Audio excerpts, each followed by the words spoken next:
Veg versus non veg, कौन सा खाना खाने वाले लोग ज्यादा ताकतवर, ज्यादा स्मार्ट और इंटेलिजेंट, ज्यादा एक्टिव और ज्यादा लंबी जिंदगी जीते हैं? जैसे गाय फॉर एग्जाम्पल घास खाती है और शेर मटन, वैसे एक इंसान की नेचुरल बायोलॉजी के हिसाब से हमें क्या खाना चाहिए, वो क्या खाने के लिए बनी है, फल और सब्जियां या फिर जानवरों का मांस? वेल, सालों से चलती आ रही डिबेट को ना आज once and for all settle कर ही लेते हैं, क्योंकि आज इस रेसलिंग मैच का रेफरी खुद साइंस होगा, जिसका मकसद सिर्फ एक है, सच्चाई को ढूंढ के निकालना। वेजिटेरियन और नॉन वेजिटेरियन डाइट में से कौन सी डाइट हमारे शरीर और हेल्थ के लिए सबसे बेस्ट है? सो इसके लिए हम दोनों डाइट्स को ना 4 अलग पैरामीटर्स में साइंटिफिकली कंपेयर करेंगे to decide the ultimate winner.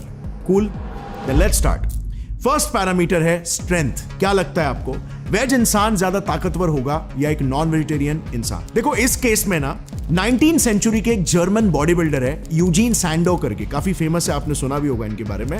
उन्हें father of modern body building कहा जाता है। ही ऑलवेज सेड कि एक हाई मीट वाला डाइट जिसमें अंडे, दूध जैसे बाकी एनिमल प्रोडक्ट्स भी इंक्लूडेड है, वो हमेशा बेस्ट होती है for muscle growth and for strength. और इस क्लेम को आज 21st सेंचुरी की एक स्टडी भी काफी स्ट्रांगली बैक करती है। Journal of international society of sports nutrition में पब्लिश्ड ये स्टडी कहती है कि एनिमल डिराइव्ड वे प्रोटीन्स में शाकाहारियों के प्रोटीन सोर्सेज जैसे फॉर एग्जांपल सोय प्रोटीन से एटलीस्ट 30% ज्यादा एमिनो एसिड्स होते हैं, बोथ एसेंशियल और ब्रांच चेन्ड एमिनो एसिड्स। और इसीलिए पोस्ट वर्कआउट मसल रिपेयर में एनिमल डिराइव्ड प्रोटीन्स हमेशा प्लांट डिराइव्ड प्रोटीन से बेहतर होते हैं। प्लस 2016 के एपिक ऑक्सफोर्ड स्टडी ने भी इसे कंफर्म किया है कि मसल मास को मेंटेन करने के लिए मीट ईटर्स के पास एक एडेड एडवांटेज होता है ओवर वीगन्स। और इसीलिए जॉर्डन पीटरसन का भी एक्सपीरियंस एक कार्निवोर डाइट में कुछ ऐसा ही रहा। पर रियलिस्टिकली स्पीकिंग, मसल से भी ज्यादा ताकत हमारी हड्डियों पर निर्भर करता है, राइट? क्योंकि अगर आप पतले हो फिर भी आप एक गैस सिलेंडर उठा सकते हो इफ यू पुश योरसेल्फ। लेकिन अगर आपको लेट्स से आर्थराइटिस या बोन कैंसर जैसी कोई बोन डिजीज है, फिर चाहे आप कितने भी मस्कुलर क्यों ना हो,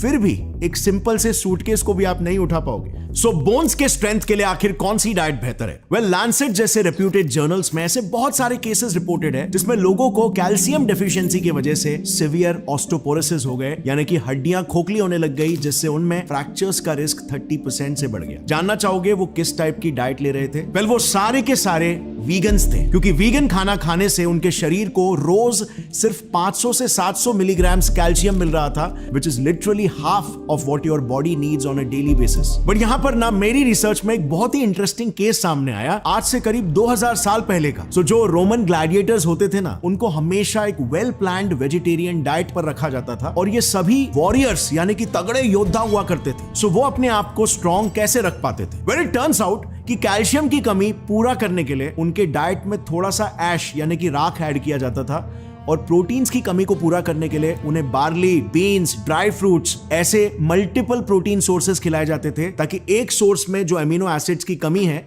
वो दूसरे सोर्स से पूरी हो सके। यानी कि बेसिकली कंक्लूजन ये है कि स्ट्रेंथ के केस में non vegetarian diet is slightly better than veg diet, क्योंकि कंप्लीट सोर्स ऑफ न्यूट्रिशन मिल जाता है। लेकिन अगर आप एक वेजिटेरियन हो और थोड़ी प्लानिंग से multiple plant based protein sources consume करते हो जिसमें कैल्शियम की मात्रा भी ज्यादा है, तो आप फिर भी गुड टू गो रहोगे। बट इंपॉर्टेंट ये है कि ये अवेयरनेस हर वीगन या वेजिटेरियन में होनी चाहिए, और अपने डाइट को उस हिसाब से आपको एक्टिवली क्राफ्ट करना होगा। वीगन डाइट को चांस के भरोसे छोड़ना यहां पर अपने हेल्थ को चांस के भरोसे छोड़ने जैसा होगा। अब बात करते हैं सेकंड पैरामीटर की, जो है परफॉर्मेंस, जिसमें आता है एंड्योरेंस और स्टैमिना। अब इसमें आपको क्या लगता है कौन जीतेगा? चलो देखते हैं। सो एक अमेरिकन अल्ट्रा मैराथनर है स्कॉट जुरेक करके। इन्होंने 161 किलोमीटर का वेस्टर्न स्टेट्स एंड्योरेंस रन और 217 किलोमीटर का bad water ultra marathon run दोनों जीता है। उन्होंने अपनी एक बुक ईट एंड रन में ये कहा कि उन्होंने ये सारे अल्ट्रा मैराथन्स एक प्लांट बेस्ड डाइट की वजह से जीते। सिमिलरली मेक्सिको के जो टारा ह्यूमारा लोग होते हैं, जिनको स्पेसिफिकली उनकी लॉन्ग डिस्टेंस रनिंग एबिलिटीज के लिए दुनिया भर में जाना जाता है, वो भी ज्यादातर डाइट में कॉर्न,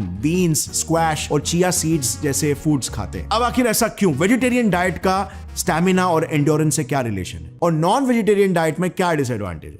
तो मेनली इसके 2 रीजंस हैं। एक है डिहाइड्रेशन और दूसरा है एनर्जी यूटिलाइजेशन। डिहाइड्रेशन इसीलिए बिकॉज शरीर में जब प्रोटीन्स मेटाबोलाइज होते हैं तो उससे यूरिया बनता है एज अ बाय प्रोडक्ट, और यूरिया को एज यू नो एक्सक्रीट कराने में बहुत ज्यादा पानी लगता है। अब non veg diet being a high protein diet वो शरीर का बहुत सारा पानी वेस्ट कर देता है और इसीलिए जल्दी डिहाइड्रेट होने की वजह से लोग एंड्योरेंस एक्टिविटीज में ज्यादा देर तक टिक नहीं पाते। एक इंटरेस्टिंग फैक्ट यहां पर यह है कि vegetarian diet high carbohydrate diet होता है और 1 ग्राम कार्बोहाइड्रेट 3 ग्राम वाटर को बॉडी में रिटेन करता है, तो आपको एक्स्ट्रा हाइड्रेशन प्रोवाइड करता है जो कि आपको लॉन्ग डिस्टेंस रन में काम में आता है। अब बात करते हैं दूसरे रीजन की जो है एनर्जी एफिशिएंसी की।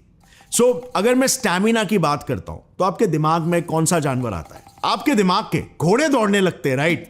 मेरा मतलब है आपके दिमाग में घोड़ा आता है। बात यह है ना कि मोस्टली सभी कार्निवोर्स में भी छोटे स्प्रिंट्स में फास्ट जरूर भाग लेंगे जैसे चीता, मगर वो लंबी दूरी तक सस्टेन नहीं कर पाते। एक मेजर रीजन इसके पीछे ये है कि कार्निवोर्स मोस्टली कार्बोहाइड्रेट्स को नहीं बल्कि फैट्स को एनर्जी सोर्स की तरह यूज करते हैं जो बहुत स्लोली एनर्जी में कन्वर्ट होता है। And on the other hand vegetarian diet carbohydrates जैसे ग्लूकोज और फ्रुक्टोज से लोडेड होते हैं जो बॉडी को सस्टेन्ड और इजीली अवेलेबल एनर्जी प्रोवाइड करता है ब्लड ग्लूकोज और लिवर ग्लाइकोजन के फॉर्म में, जो वेजिटेरियंस को एडवांटेज देता है over non vegetarians. Non veg food में कार्बोहाइड्रेट्स नहीं बल्कि फैट्स और प्रोटीन ज्यादा मात्रा में होता है जो बॉडी रेडीली इस्तेमाल नहीं कर सकता एनर्जी के लिए। और इसीलिए एनिमल वर्ल्ड में अगर आप देखोगे ना तो आपको एक इंटरेस्टिंग कहानी दिखेगी। कार्निवोर्स ने मसल पावर के लिए एनर्जी का ट्रेड ऑफ किया। ऑल इन ऑल एंड्योरेंस के केस में vegetarian diet is always better than non vegetarian diet.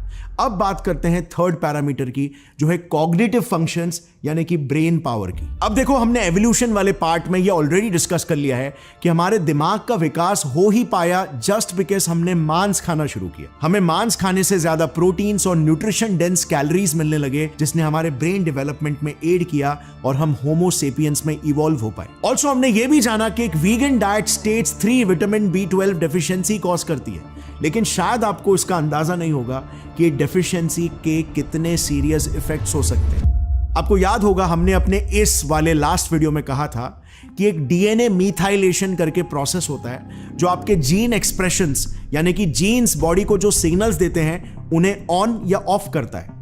Well guess what, ये विटामिन B12 जो हम खाते हैं वो इसी डीएनए मीथाइलेशन प्रोसेस में सबसे अहम किरदार होता है। एंड सिंस क्योंकि हमारे ब्रेन को बहुत सारे हार्मोन्स और न्यूरोट्रांसमीटर्स रिलीज करने पड़ते हैं जिसके लिए कई सारे जीन्स के एक्सप्रेशंस को रेगुलेट करना पड़ता है, तो इसीलिए विटामिन B12 डेफिशिएंसी का सीधा सीधा मतलब होता है ब्रेन हार्मोन्स और न्यूरोट्रांसमीटर्स के फंक्शन के साथ कॉम्प्रोमाइज। और यही वजह है कि मैंने शुरू में कहा था विटामिन B12 डेफिशिएंसी से साइकियाट्रिक और न्यूरोलॉजिकल डिसऑर्डर्स लिंक्ड है। अब यस, इस कमी को पूरा करने के लिए वेजिटेरियंस और वीगन्स विटामिन B12 सप्लीमेंट्स ले सकते हैं, काफी सस्ते भी आते हैं। बट कम ऑन, यहां पर हम एक फेयर कंपटीशन की बात कर रहे हैं, सो हम आर्टिफिशियल सप्लीमेंट्स को कंसीडर नहीं करेंगे और इसीलिए कॉग्निटिव फंक्शंस वाला पॉइंट जाता है नॉन वेजिटेरियन डाइट को। सो अब तक दोनों भी डाइट्स को 2 पॉइंट्स ईच मिल चुके हैं and we have a tie now, so we strongly need a tie breaker.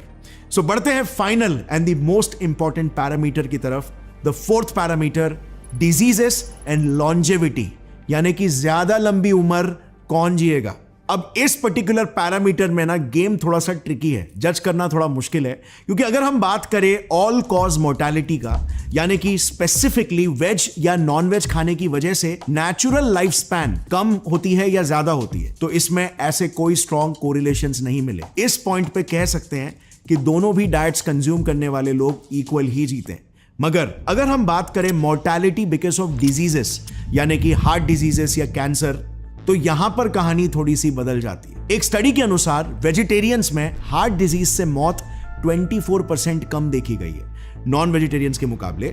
लेकिन इसमें भी एक छोटा सा ट्विस्ट आ जाता है, ये heart diseases mostly red meat से कोरिलेटेड है, क्योंकि फॉर एग्जांपल इन्हीं स्टडीज में ही ऐसे भी लोग पाए गए हैं जो सिर्फ फिश खाते थे, नॉट अदर मीट, उनमें हार्ट डिजीजेस से मरने वाले लोग वेजिटेरियन से भी 10% कम है। So total 34% less than other meet eaters. So at least heart diseases के केस में इन जनरल को एक स्पेसिफिक कैटेगरी ऑफ डाइट घातक है ऐसा नहीं कह सकते, आपको बस ऑप्शंस को स्मार्टली चूज करना होगा। मगर नॉन वेज फूड्स में इन जनरल एक प्रॉब्लम है जो थोड़ी कंसर्निंग है। साल 2012 में कुछ रिसर्चर्स ने जब हमारे डाइट का हमारे स्ट्रेस हार्मोन लेवल्स पर क्या असर होता है ये जानने की कोशिश की, तो पता चला ऐसे डाइट्स जिनमें सैचुरेटेड फैट्स और प्रोटीन्स डेंसली पैक्ड होते हैं, जैसे कि मीट हेवी डाइट्स, उन्हें रेगुलरली कंज्यूम करने से हमारे शरीर में स्ट्रेस हार्मोन कॉर्टिसोल ज्यादा रिलीज होता है। इसका डायरेक्ट मैकेनिज्म तो अब तक रिवील नहीं हुआ है, बट कुछ स्टडीज मानते हैं कि पॉसिबली हाई सैचुरेटेड फैट्स और प्रोटीन्स हमारे डाइजेस्टिव सिस्टम को ओवरलोड कर देता है और इसीलिए स्ट्रेस हार्मोन्स रिलीज होते हैं। ऑल्सो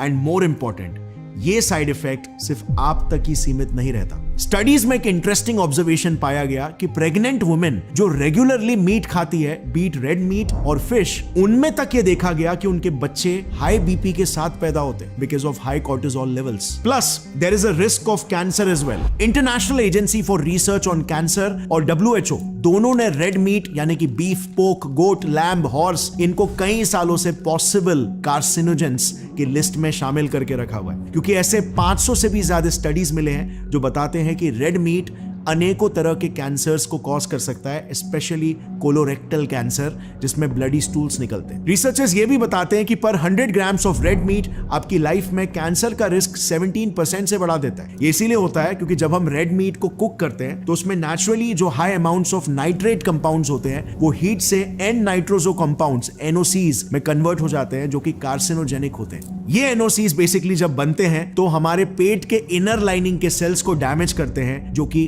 कोलोरेक्टल कैंसर कॉज कर सकता है over a long period of time. So अगर एक लंबी उम्र जीना आपका मेन गोल है तो एक majorly vegetarian diet, plant based diet, provided कि आपको सारा न्यूट्रिशन मिल रहा है, कंज्यूम करना आपका बेस्ट ऑप्शन होगा। वेज डाइट में एंटीऑक्सीडेंट्स, फाइटोकेमिकल्स और फ्लेवोनॉइड्स भी भर भर के होते हैं जो कैंसर्स और क्रॉनिक इन्फ्लेमेशन से हमें प्रोटेक्ट करते हैं। लेकिन नॉन वेजिटेरियंस, आप लोग ना जितना हो सके रेड मीट को अवॉइड करो, क्योंकि मैं कहूंगा नॉन वेजिटेरियंस में 80% डिजीजेस यही रेड मीट की वजह से होती है। चिकन और फिश जैसे लीन मीट्स मॉडरेशन में खाना हेल्दी है और एक्चुअली में हमारे शरीर के हिसाब से रिक्वायर्ड भी है। B12 के लिए चिकन लिवर्स बेस्ट सोर्स होते हैं। सो गाइस, इस फाइनल राउंड का विनर कौन सा डाइट होना चाहिए? आपको क्या लगता है? I want you guys to conclude. मैंने सवाल नीचे पिन कमेंट में भी पूछ लिया है, सो सपोर्ट करने के लिए वेज या फिर नॉन वेज नीचे लिखना। देखते हैं किसको ज्यादा लाइक्स मिलते हैं।